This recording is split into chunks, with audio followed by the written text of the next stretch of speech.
So welcome everybody. In case you weren't here last week, in case you were not either online or in All Souls last week, my name's David Gelder. I'm Professor of Social Anthropology, and I'm also the chair of the Radhakrishnan Memorial Fund. And it's my pleasant duty to chair this. I'm not going to reintroduce Joya because we did that last week, but I will say that she set up this week's seminar brilliantly. I'm sorry, a lecture brilliantly by laying out the facts that were really, as I understand it, previously totally unrecognized and unwritten about, that among the refugees in 1947, a very large number of them actually fled not to the Republic of Pakistan or to the Republic of India, but to the princely states. And this is something that had really been completely overlooked and not properly understood before.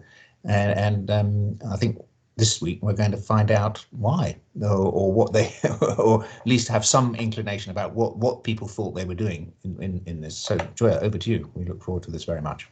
Thanks very much, David. And again, I'm not going to repeat my thanks, my little spiel on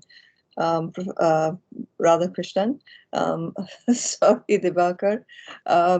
But again, I want to thank you very much for your kindness and for that of your warden to me last week, for your hospitality, and also admit, as I couldn't last week because it was such a formal setting, I was so terrified, that I've had a crisis of imposter syndrome ever since I've been invited to deliver these lectures, and that it's only grown more serious since I've learnt in the last week that Professor Shumit Sarkar, who's been a hero of mine since my university days as an undergraduate in Delhi, once gave these lectures.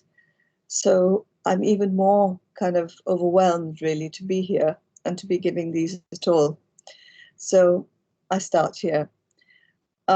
David has already talked a little bit about what I spoke about last week, but there are many of you perhaps who were not here, and some of you who've done many other things in between and may have forgotten the main points I was trying to kind of nail down. I was trying to shift our gaze away from the Radcliffe lines, the international borders between India and Pakistan, and the refugee flows across them, towards refugee flows from both republics to princely states. I described this movement as a flight to subjecthood. I tried to show that when people sought shelter in the states, they did so deliberately. I underlined more than once that the other new republic was much closer at hand than the principality to which these people migrated, that they rushed away from the Radcliffe line instead of towards it.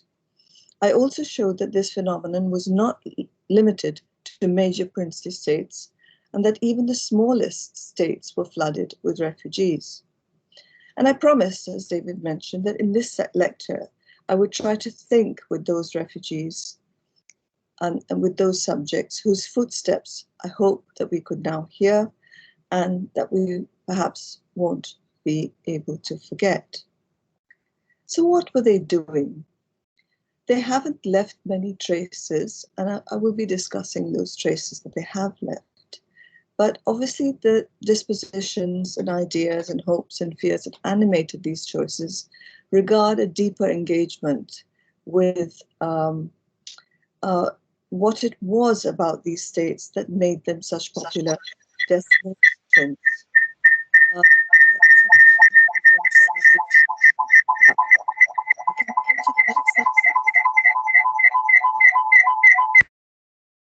The next slide, please. David, can you hear me? Yeah, I can hear you. Hang on a second. Okay, sorry.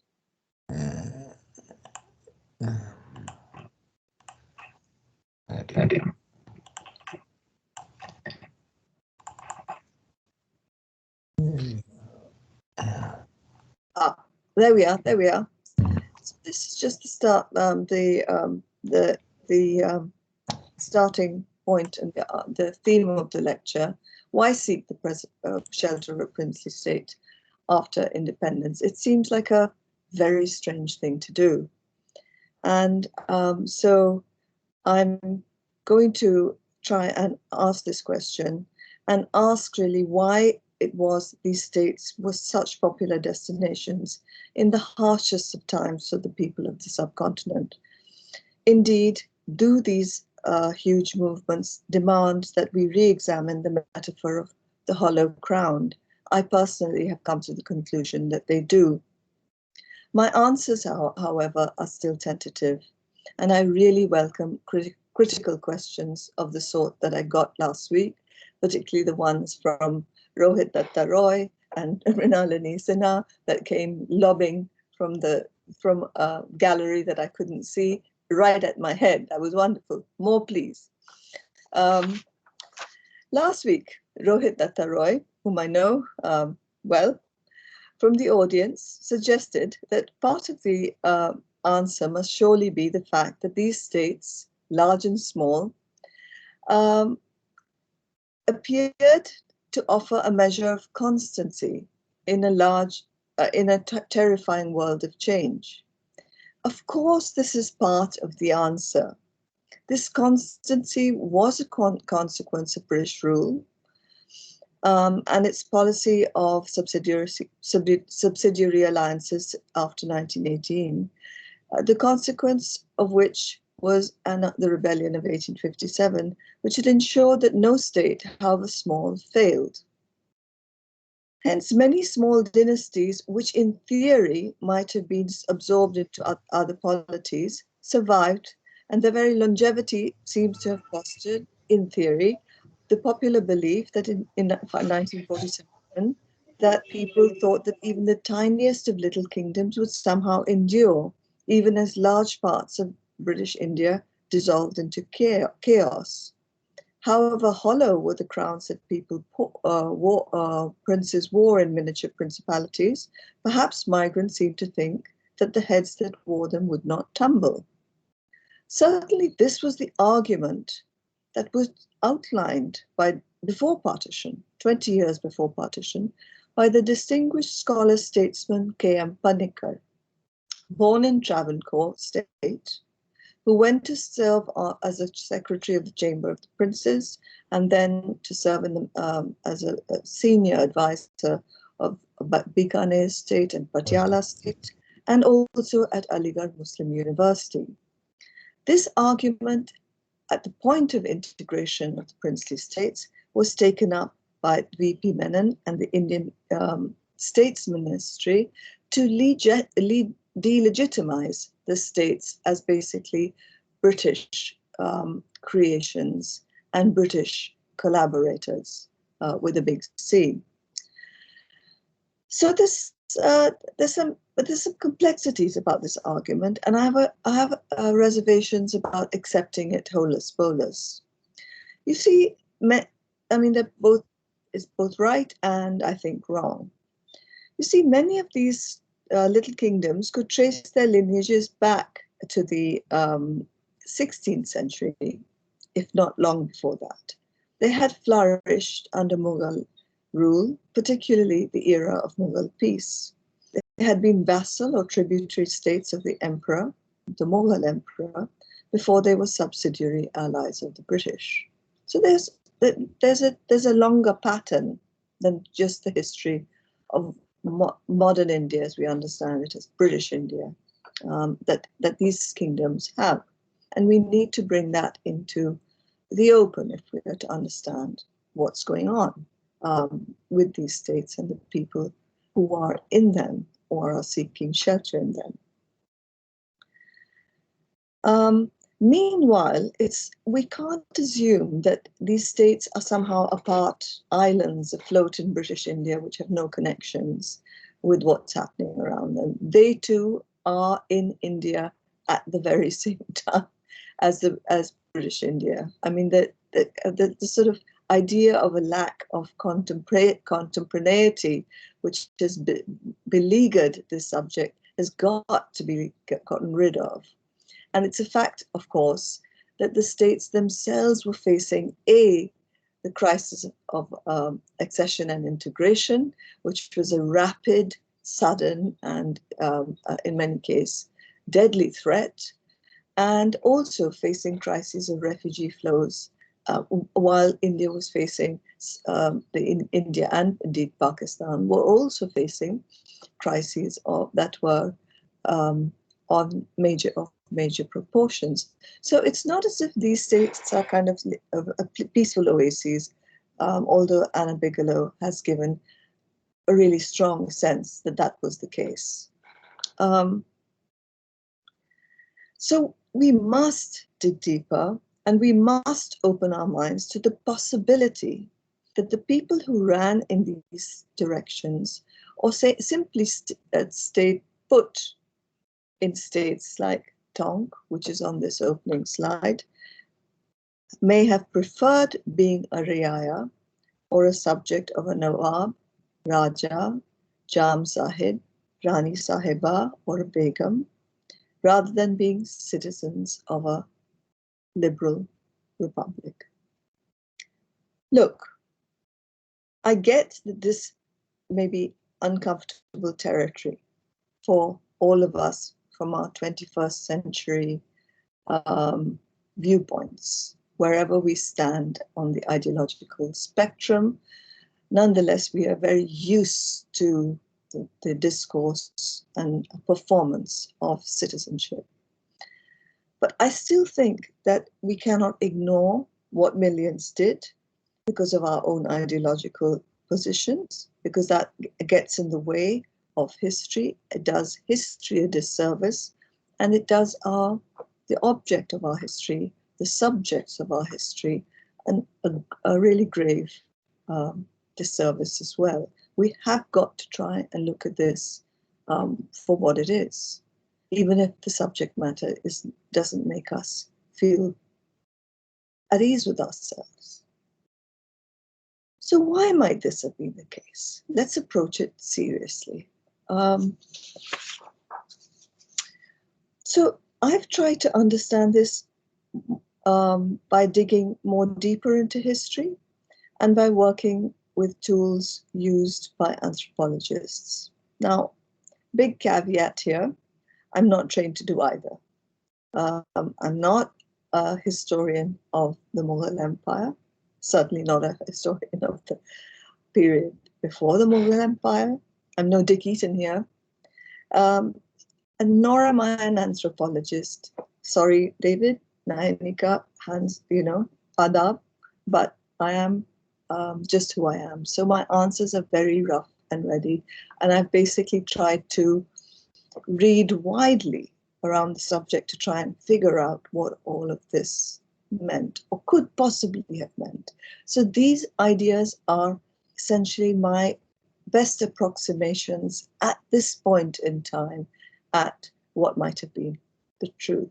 Well, something like the truth, or something like what was going on in the minds of these people who really had very, very little time to think. So, going back to the deeper roots of history, Muzaffar Alam and Afzal Moin, both great historians of the Mughal Empire, have shown in different ways how Timurid notions of sovereignty influenced that empire. Alam shows in particular that while several normative texts of guidance about right rulership circulated in the Islamic world, it was the 13th century texts, Tusi's Akhlaq-e-Nasiri, which dominated Mughal and Mughalai ideals of sovereignty. It came to be the dominant one. Interestingly, it reached India from two directions. One by land, where it spread through the north via Babur, Humayun, and Akbar, but also by sea, across the Arabian Sea, through Gujarat and into the Deccan. It was among the 5 most important books that Abul Fazl had read regularly to Akbar throughout his lifetime. So Akbar would kind of get, like some children get, read repeatedly, the Caterpillar book or whatever, every week. Akbar had the Akhlaq read to him every month or every 3 months. It was that sort of book of that kind of importance. And Akbar read the full version. It's also important to stress that there were, by the time of Akbar, in the 16th century, there were numerous versions in circulation of the text. Some were compendia, some were précis, some were, expansions of particular themes. But in fact, there grew a preference for the full text in its own right. And it was the full text itself that gained, Alam suggests and shows, the most salience and the widest reach. So what does this really influential text advise? I paraphrase a complex argument. First, that the ideal ruler, I quote, had attained perfection through equipoise and perception of union with the Supreme Being. Equipoise is a very fundamental conception, but it's not being a Supreme Being. He's not sublime in the sense that he is a Supreme Being, but he is aspiring to become one with the Supreme Being. His perfection lies in that aspiration. Okay, so that's the kind of person a good ruler should seek to be. His role is above to maintain equipoise for society and attain perfection as a human being for himself. He should help his subjects to reach the best potentials for wisdom by the use of their mental powers. And ideal cities or ideal states should be composed of men, not in those days women were not talked of different sects and different social groupings, each striving to achieve perfection. So the idea is that everybody, every subject, every group, every person is striving to achieve perfection in himself, in his own sphere, and equipoise in his relations with others, while the king oversees the whole domain, while striving to achieve the closest relationship with the divine. That's the notion of good kingship, summed up very, very quickly and crudely, because I don't have much time.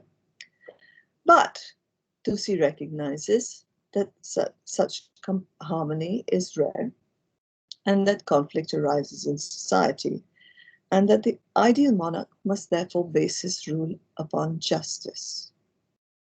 Adla in Persian, in Arabic, and translated in Indian languages as Adla. Richard Eaton also argues that not only in Indo-Muslim South Asia, but in much of the Islamic West Asia, and in places north of it, idioms of the successor states, long after the British had established their rule over India on the basis of adla, or justice. Now, this is where the rub comes, because it's very important that we distinguish justice, adla, as it was understood and administered in Mughal successor states, from law in British India, the rule of law. As Radhika Singh has shown in her classic work, Indo-Muslim justice involved a meeting of the parties in dispute in front of the king himself, or if the number of, if it was a very large kingdom and this king was elsewhere, in front of a munsif who administered insaf, which was another word for adla, administered justice. Now, insaf was understood as the division of two parts, which had to be reconciled once again into the whole. So this meant that the two halves in a dispute had to meet. The Munsif helped them decide what was owed to whom in compensation as a result of the crimes of one against the other. That compensation was either paid or not paid. The victim was entitled to take the compensation or waive it, and the Munsif basically, in the normative state, presided over this this negotiation or arbitration.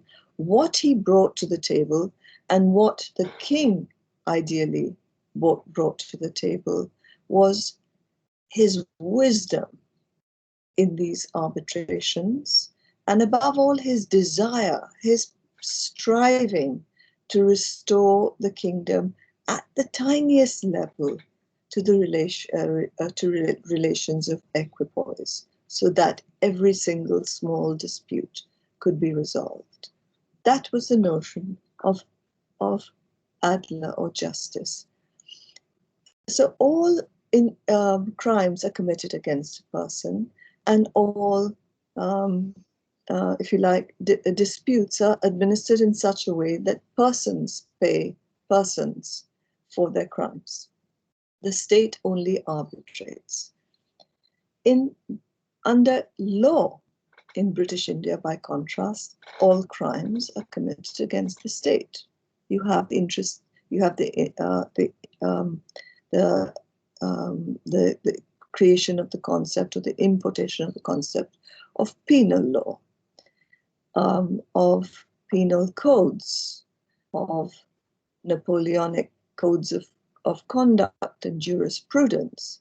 You have the introduction of, therefore, of notions of prisons and everything that the whole panoply of constructs that come around the courtroom and the prison structure. In Mughal India, the successor states, there had never been a prison, as Taylor Sherman has shown. Now, of course, there was a prison, pretty much in British India, in every single subdivision of every state, every province of British India. So you have law means something different from justice, and this would mean a lot at this as time would come to pass, and people would begin to understand what law meant and what justice meant, and that the two were quite different concepts.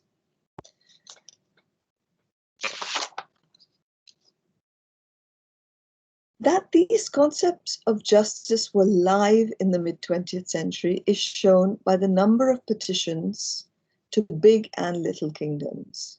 That they were relevant to our refugee subjects is demonstrated not only by their actions then, not only by their voting by their feet,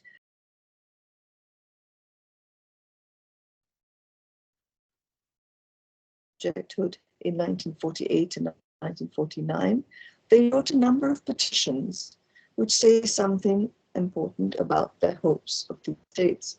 David, could you show the next slide, please?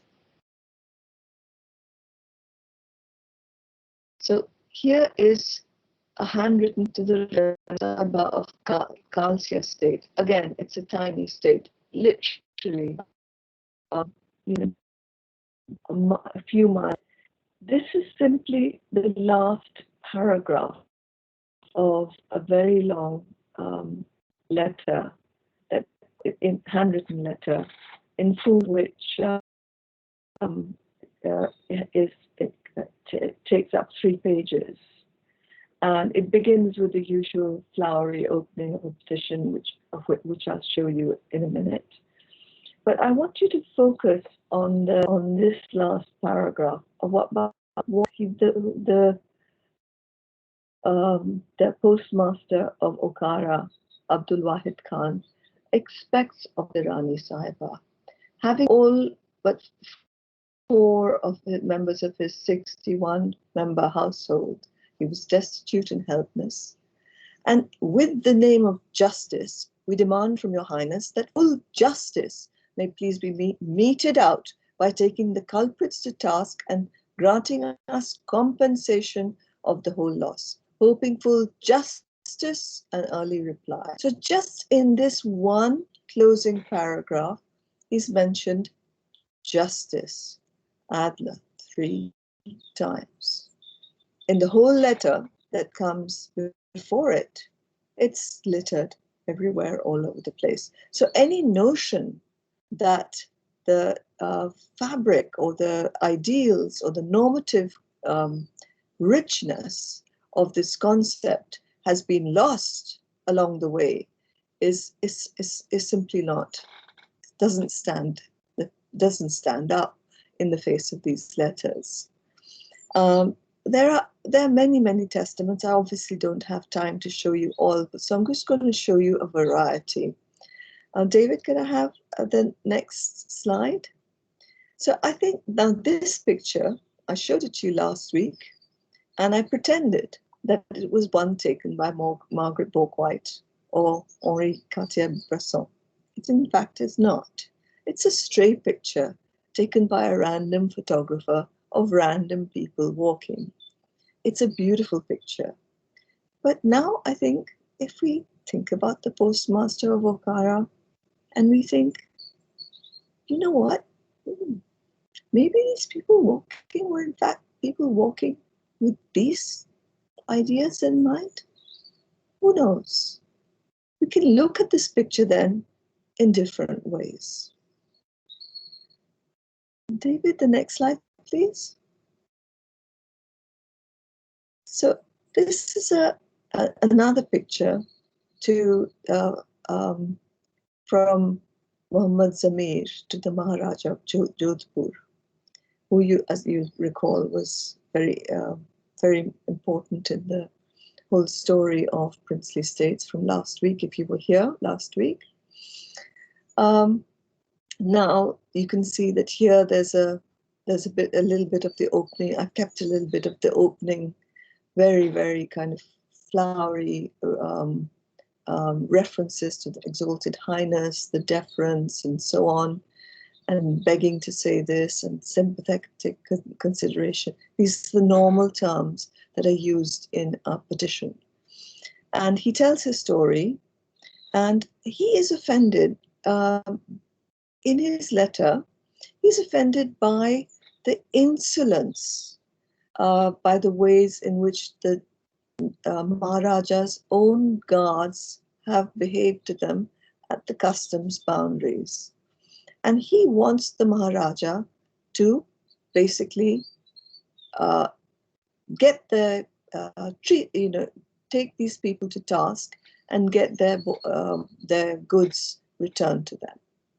So, and he demands this.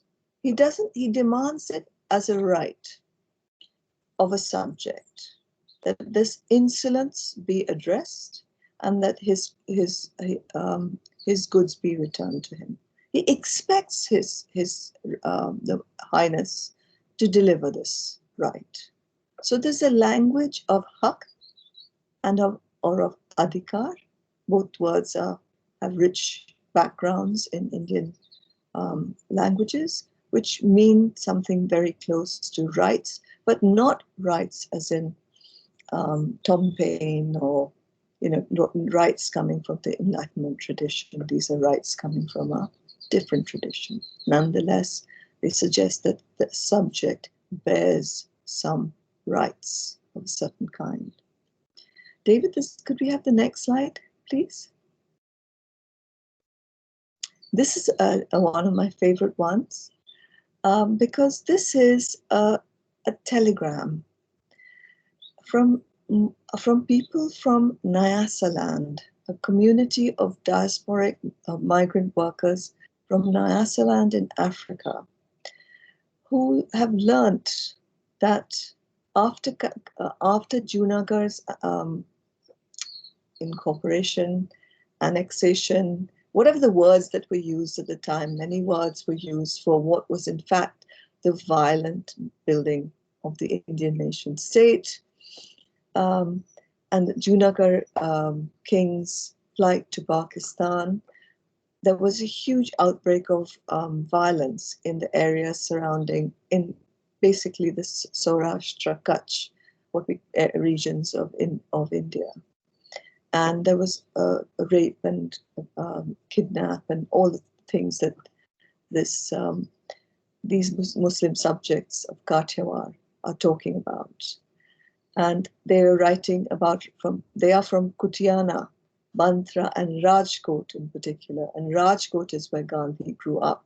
So bear this in mind, it's the same region.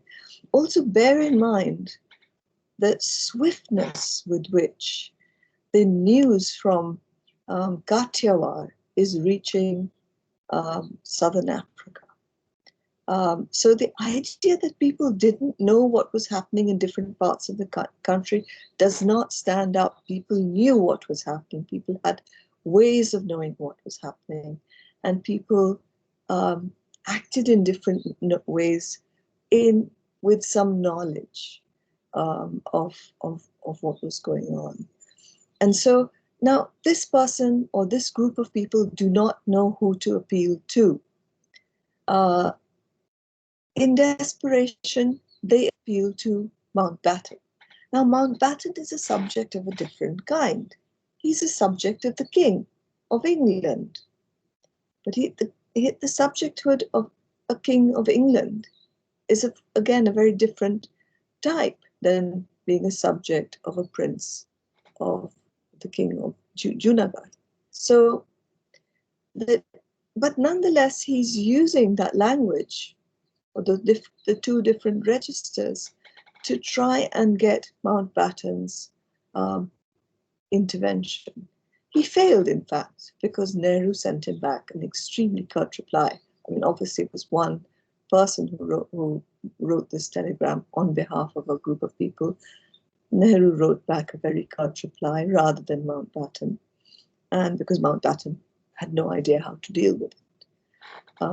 He was then in charge of the Indian government for a year, but Nehru took over.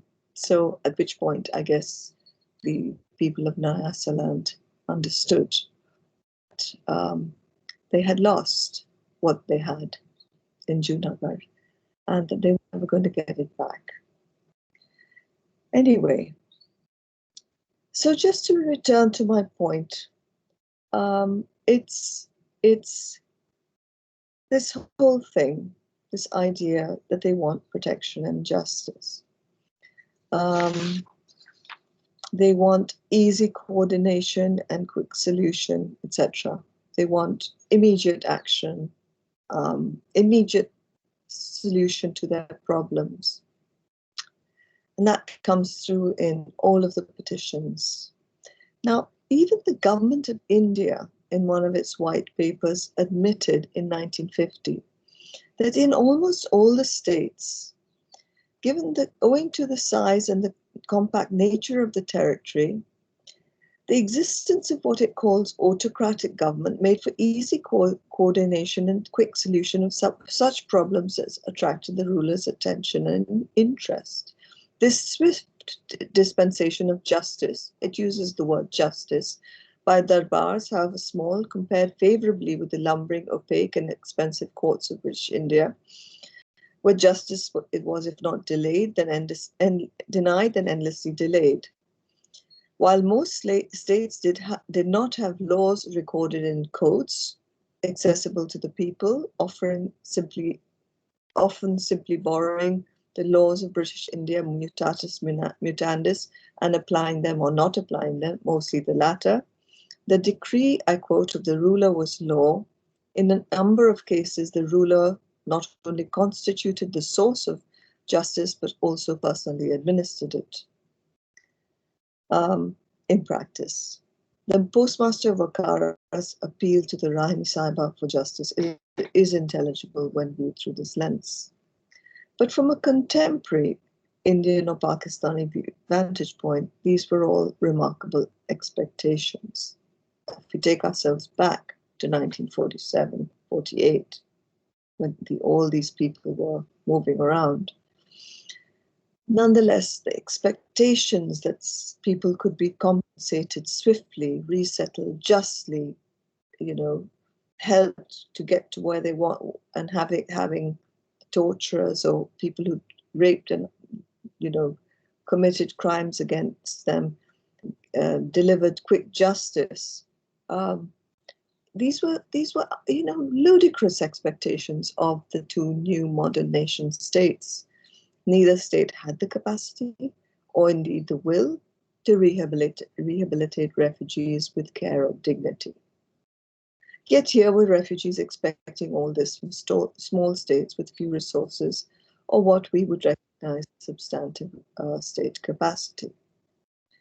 And it's also the case that these states actually would anyway. Let me move on. I won't develop that for reasons of time. Okay, so to better understand this issue of state capacity, I draw upon the rich body of historical and anthropological scholarship, as Geertz reminded us famously, and as Tim Lanning has shown us to such devastating effect, the culture of power and the power of culture, or the trappings of rule and its substance, cannot so easily be separated. By the mid-20th century, the princes may have had tiny armies, or none at all, but they had invested in the public performance of the attributes of good kingship, as had been the normative principles of which had been laid out. They had dug deep, I quote, this is from Alaman Subramanian, into the mythic resources of regions, unquote, to develop regional, often quasi-ethnic entities, identities in complex interaction with the British Empire. And this is very interesting. I mean, I think Hyderabad is the most, and indeed Kashmir are the most rich examples of states which had developed regional identities. Hyderabadi culture still resonates in 21st century India, despite the fact, and what Hyderabadi culture was, and what people think Hyderabadi culture was, and people still think Hyderabadi culture is, despite the fact that Hyderabad as a place has long since disappeared, has been broken up into different and incorporated into different Indian states. Likewise, Kashmiriyat, a notional, regional notion of Kashmir, as opposed to a religious notion of Kashmir, has also been something that had been developed for many generations. And that too survives despite the partition of Kashmir by war, although it is perhaps losing ground in contemporary periods. But in the same way, I would argue that many, particularly the larger states, but not only the larger states, the Sikh states, the Rajputana states, you have a process in which regional identities are building up in these regions.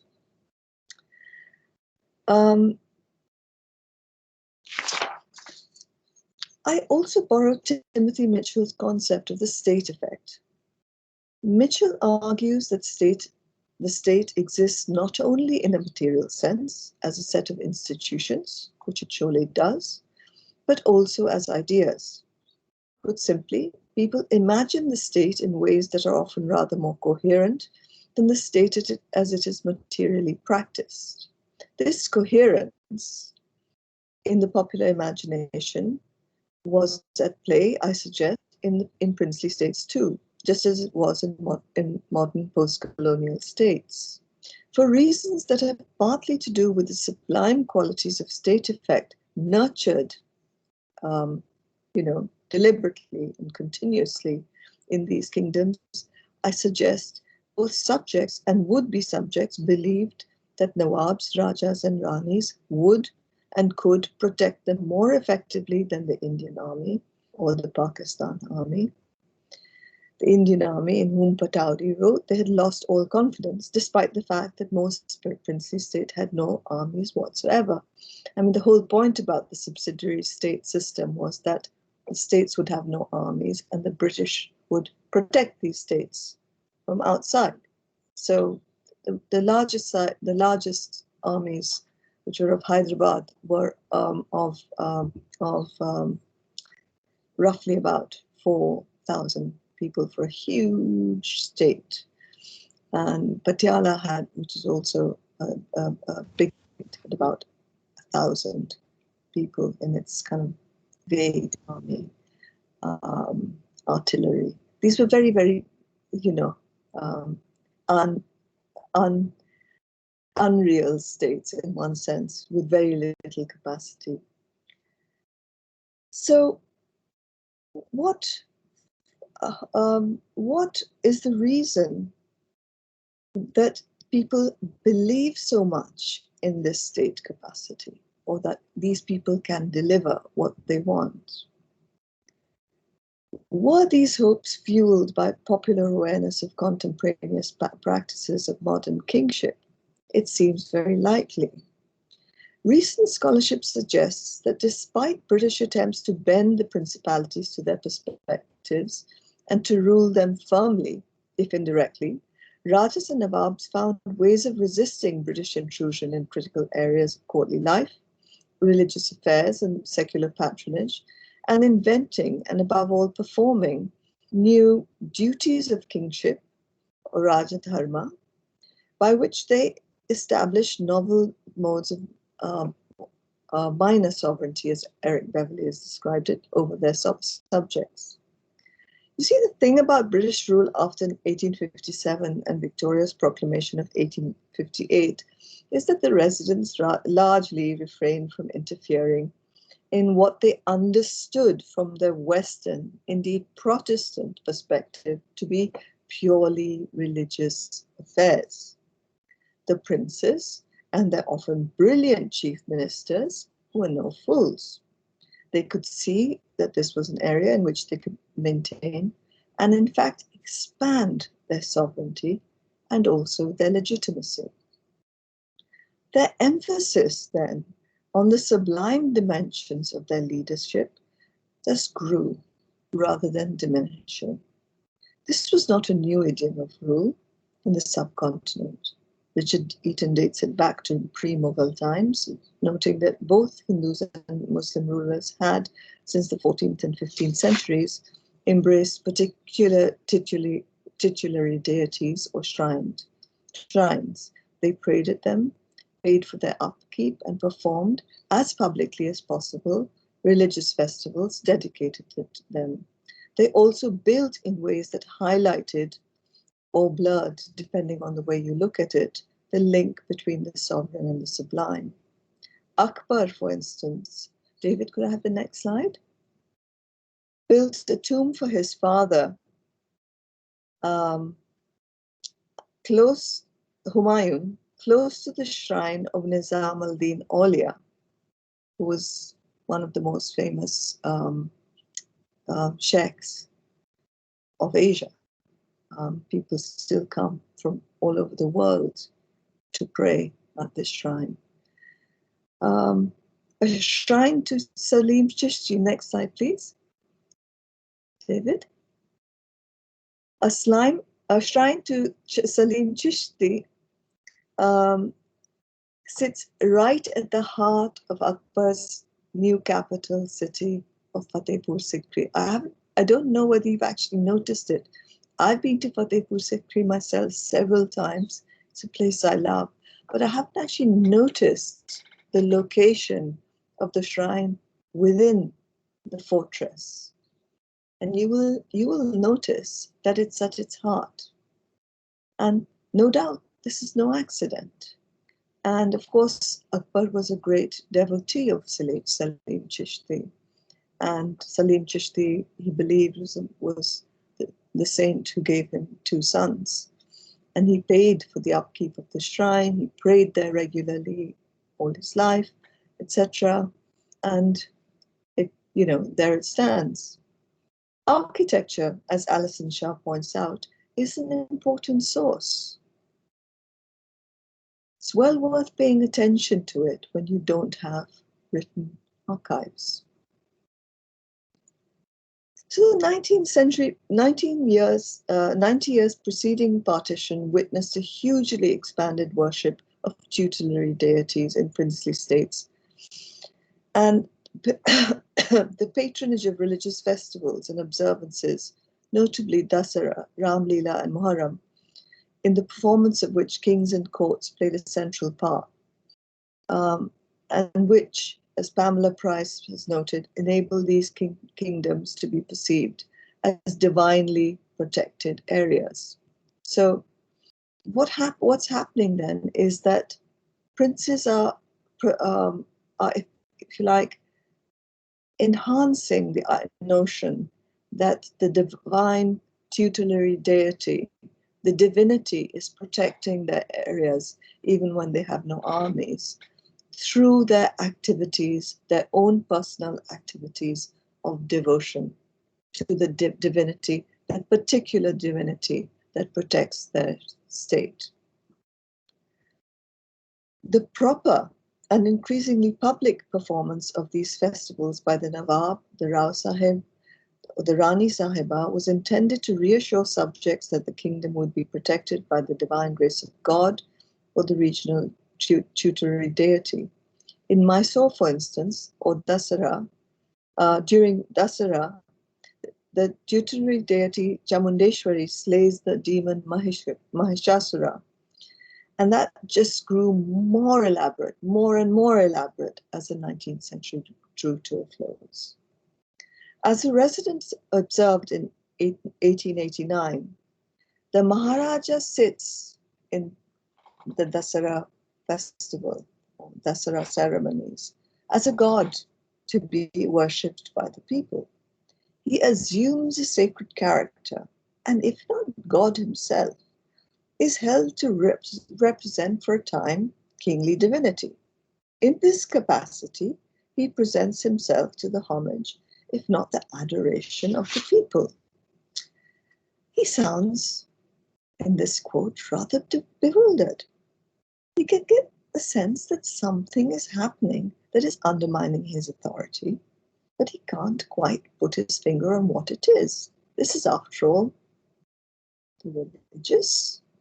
Because it can't surely be political and religious, can it? The numbers of people who came to visit Mysore city to view the spectacle and take part in the Dasara festival rose sharply in the 20th century. Obviously, access to transportation also had grown in the meantime. By 1941, the festival is said to have drawn 150,000 visitors to a town whose regular population had been recorded in 1931 as only 107,000 people. Just think about it. David, could you give me the image below the next slide? And then just the one below that. Sorry, I've got them in the wrong order there. Yeah. So this is Dasara in Mysore. This is an image taken from 2022 during the COVID period. And you can just see what is happening here. The Maharaja, even though there is no longer any Mysore state has disappeared. We now have Karnataka, and Bangalore is the capital of the state in India. We still have a Maharaja parading through the central road of Mysore during Dasara, on the back of an elephant, in his palanquin, with the men with fly whisks, followed by men with alams or standards, through the crowds, having previously gone through the business of slaying Chamundeshwari, yeah, and reassuring the crowds that they are safe. And this process of darshan is critical. This viewing of the Maharaja himself, because it was in this process of viewing of the Maharaja that people actually felt that somehow they gained personal protection themselves from the divinity. And it was only during these periods of public performance. Now, if you could go back up, David, to the previous slide.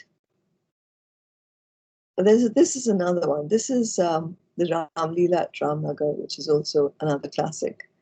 Now, Ramnagar is a tiny state. I mean, Mysore was a big one. Ramnagar is a tiny state. It's often known as the Banaras, the state of Banaras, but it's in fact the state of Ramnagar. It's on the opposite side of the Ganga to the bathing ghats, the Banaras proper, right?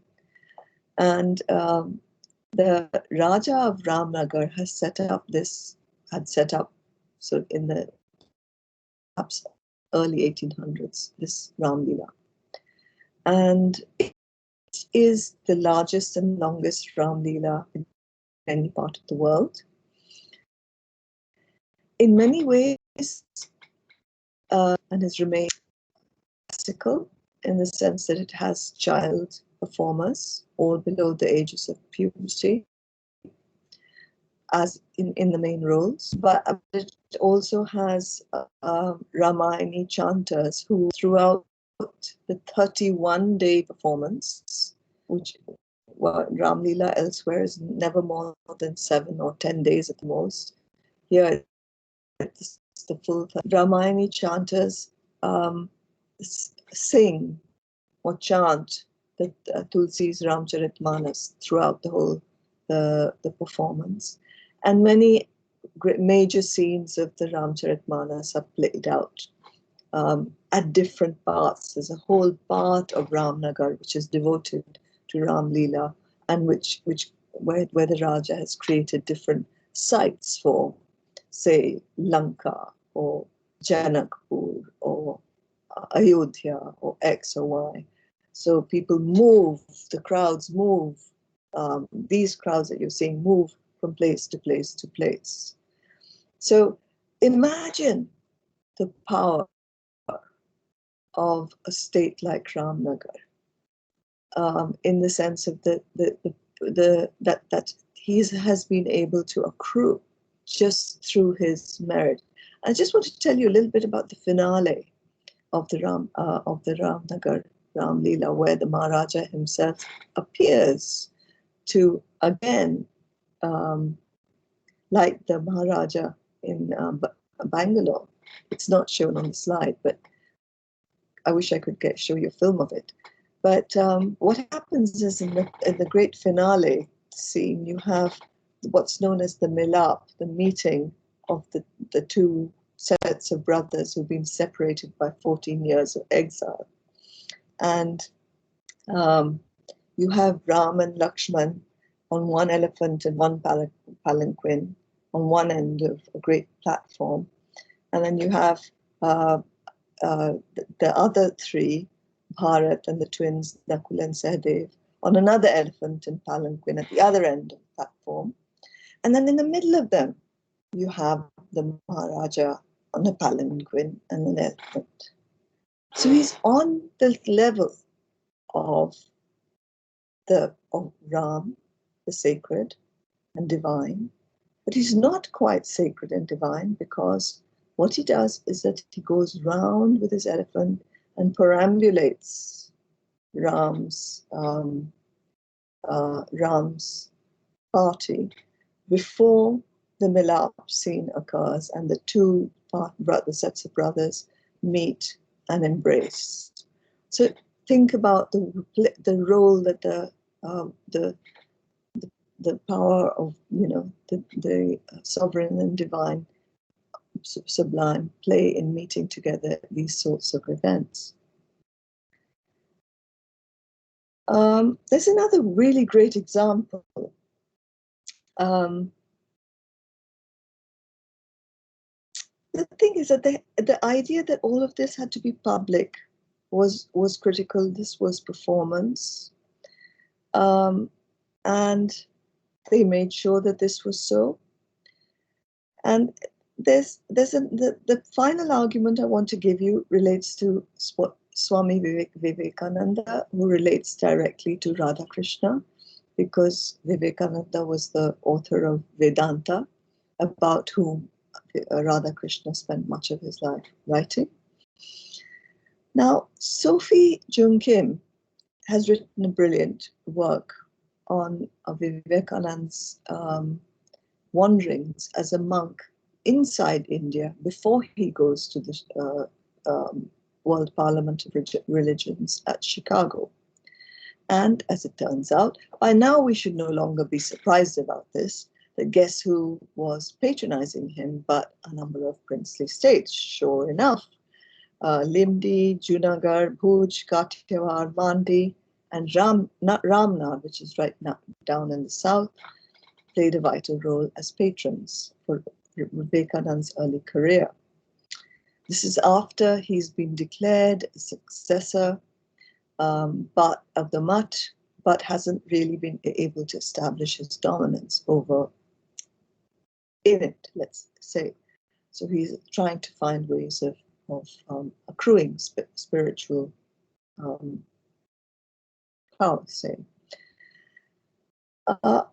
He then embarks with the help of princely patronage to the World Parliament of Religions, where, of course, we know what happens. He becomes this great figure representing Hinduism, modern Hinduism. He becomes, in some sense, one of the inventors of a Protestantized version of modern Hinduism, modern muscular Hinduism, in contrast, in conversation with Christianity. It's a very interesting figure to be thinking about. But so he gains incredible popularity in India, where he was hardly known before he goes to Chicago, except among the princes.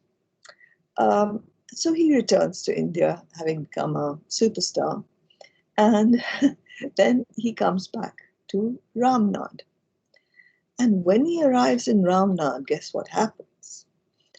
This all is from Sophie Jung Kim's work. The Maharaja, Vivekananda arrives at the pier.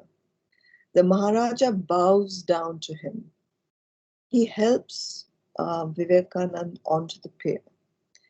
And then he insists that Vivekananda sit in his own personal landau. And he himself personally, the Raja, draws Vivekananda in his landau to wherever the next point was where he was going. So this act of piety and devotion is enacted publicly in front of the huge crowds who had gathered to welcome Vivekananda. Just think about it. As Price has shown, despite its tiny size and its precarious relationship with the colonial state, Bhaskara Setupati of Ramnad continued to play the king by Raj Dharma, and also by acting as a vallal, a man of largesse and generosity, while also being responsive to public sentiment in neighboring Madras presidency. So many of these people who were coming to welcome Radhakrishna were in fact from Madras. So his, if you like, his aura was not just limited to people within the state itself. His patronization of Vivekananda, who by this time had come to be known as the cyclonic monk, was part of a larger project to reinvent himself as a modern monarch with expanded visibility. Now, there's much else I could say about princely patronage. I could talk about the enormous numbers of activities that they patronized, which kept them relevant. But I just want to really talk about two very briefly. David, do I have time? How am I doing? Not very well. Okay, so I'll just talk about one. So I'll just talk about the role of princes in famine relief, or in the process of relief. The role of the colonial modern king as benevolent patron of the poor, the needy, and the distressed is a crucial aspect of colonial modern kingship. Mughal India survived the Little Ice Age of the 16th century and 17th century better than any other part of the world, Prasanna Parthasarathy suggests, because it had a highly developed strategy and institutions and knowledge to deal with wide variations in rainfall. I quote, "The first line of relief was a provision of food directly to the hungry. Both the state and rich individuals contributed grain and cooked food to prevent death from starvation," unquote. Successor states developed these practices. By the time of his death in 1868, Krishna Raja Vodiyar III of Mysore had racked up huge debts. When these were investigated, it turned out that the bad habit, the resident was very angry with him for this, which had put him into the clutches of the moneylenders, was distributing rice to the poor. And his largest single creditor was a grain supplier in Mysore city, one Naga Shetty. Kingly beneficence, as Dirk showed, has been central to the conceptions of sovereignty in the Vijayanagar kingdom, and their duties were to protect dharma, preside over a prosperous realm where, I quote, "people unafflicted by calamities were continually enjoying festivals." Unafflicted by calamities, I repeat.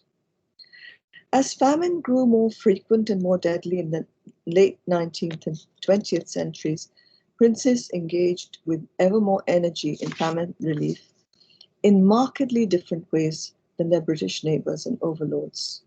Among the largest monuments to the princes' engagement with famine relief is, of course, the Awadh's Nawab Bara Imam Bara. Could I have the slide, please? So it should be the one next, after that, yeah. Complex at Lucknow, which was completed as early as 1791. It is believed to have cost 1 million rupees, and it involved basically giving relief not only to the people who built it, but to the urban poor of the entire North Indian belt, Eastern UP and Bihar surrounding it. Another is, next slide please, in my view, the far less beautiful Beau Art or Indo-Deco style Umaid Bhavan Palace at Jodhpur, built between 1929 and 1944 to provide work to the famished and drought-stricken poor. Indore's royal family, I mean, this was not only big states that did it, everybody did it. Indore's royal family, for instance, created the Gangajali Fund, which was a very large fund for use in grave emergencies such as famine. Now, Hyderabad's famine relief works are particularly well known, signaling as they did the distinctive political ethics of a patrimonial state in stark contrast to its British counterpart. As Bhangya Bhukia and Eric Beverly tell us, an important preoccupation of the Nizam's government was giving relief to the Indian victims of the late 19th century Victorian Holocausts that we have all become so familiar with. Hyderabad state was particularly affected by famine in the late 19th century. Now, some of you may know that in British India, famine relief was given on the cheap in return for hard labor.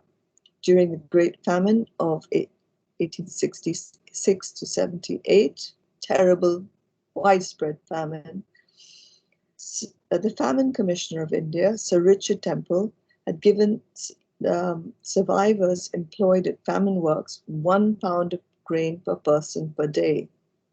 He believed that Indian constitutions could subsist on this while working. He had done so because he had been pressurized and accused of extravagance by his masters in Calcutta and London, who were always watching the bottom line in terms of the expenses of the Indian Empire. Now, even members of the British establishment in India were outraged by this. So the Surgeon General of the Madras Presidency, William Cornish, was outraged and hurled statistics at Temple, like so many punches, to show that 1 pound of grain was dangerously low, that rice on its own was not enough, that other foodstuffs had to supplement it because a starving body, could not recover with just carbohydrates alone. But Temple was unmoved. Meanwhile, indeed, at the very same time, Hyderabad was writing off land revenue demands and other taxes and debts, recognizing that by definition, victims weakened by famine were unable to work on heavy jobs such as road building, which was what was offered by the British. The government offered paid work for lighter tasks, such as the repair of tanks, Prasannan, if you're watching, and irrigation channels too, Prasannan, if you're watching. He was a great investor generally in water management.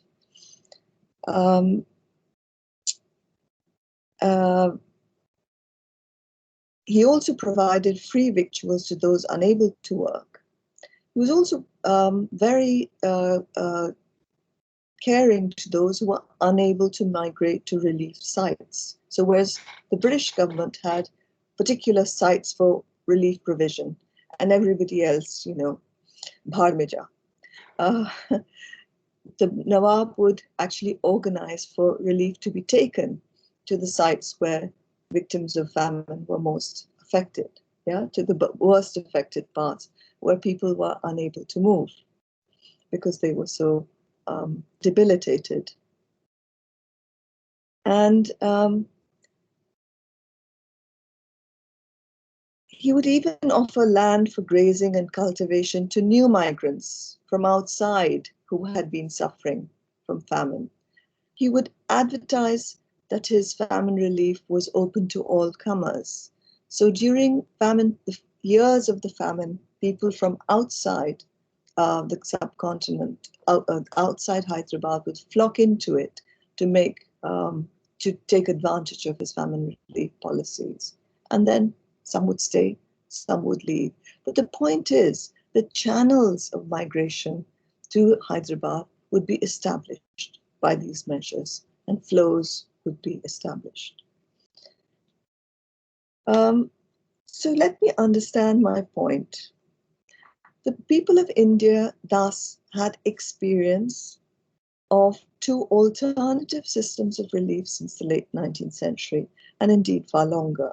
But for the purpose of this lecture, let's note that many people who became refugees in 1947 had themselves witnessed or had many close relatives who had experienced different modes of famine relief during the Bengal famine in British India, say, under Indian provincial government, and say the Rajputana famine, which led Jodhpur to take up the Umaid Bhavan project, or Hyderabad's lavish efforts since the late 19th century.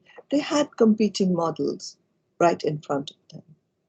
This context helps us explain why refugee subjects might have expected protection and relief in princely states in India. They might have expected more of princely states than they expected of the republics. I spoke briefly last week. David, next slide, please. This is the Nawab presenting his, he made a great deal of publishing and promoting his famine relief works. The photographs were exported throughout the country as well. Next slide, please. I spoke last week about the difference between the borders of these states and those of the modern nation state. Rulers actively, these borders were not just porous, because there was very little state capacity to police them. I argue that they were magnetic. Rulers actively recruited migrants to play various roles in their economy. Every state appointed the most brilliant talent that they could lure from the rest of India to serve as ministers and advisors in their government. Hyderabad recruited so many merchants, artisans, accountants, and clerical staff from North India and settled so many pastoral groups in the hitherto forested regions of Telangana that tensions began to emerge between Mulkis, born in Hyderabad, and Ghair Mulkis, born elsewhere. Though in their role as custom barriers, borders acted as their chief source of revenue, they had little capacity, as I suggested, to police these borders, in fact, rather little will. Exit and ingress was unimpeded unless a particular person was seen as determined to stir trouble. Hence their attraction long before partition to political exiles. So it's no surprise that someone like Jamaluddin Afghani, one of the founders of Islamic modernism, wanted in so many jurisdictions around the world, lived undisturbed in Hyderabad for years before departing for the Hijaz. Now, I think this provides some normative context as well as some granular detail about why refugees acted as they did at this time in search of subjecthood, and why it was that rulers received them. There's a further point to consider. This is my final point.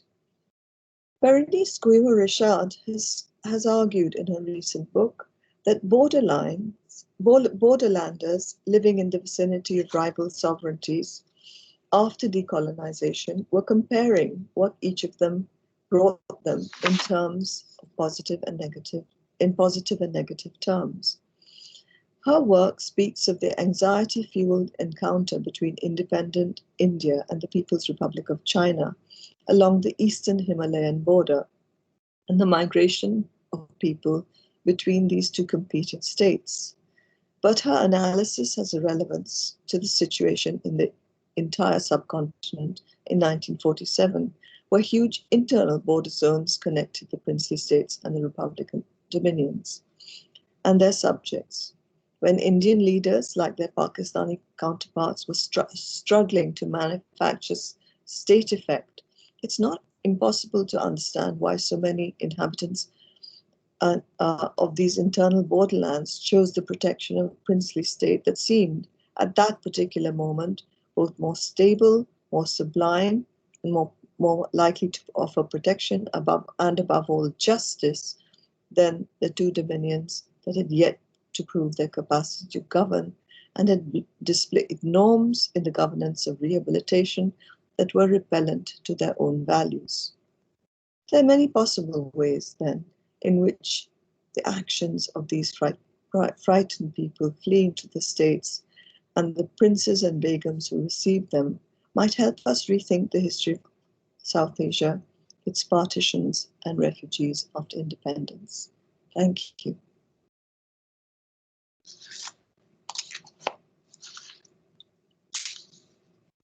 Sorry, I overshot. Oh, thank you, Joya. That was, again, so rich and full of material.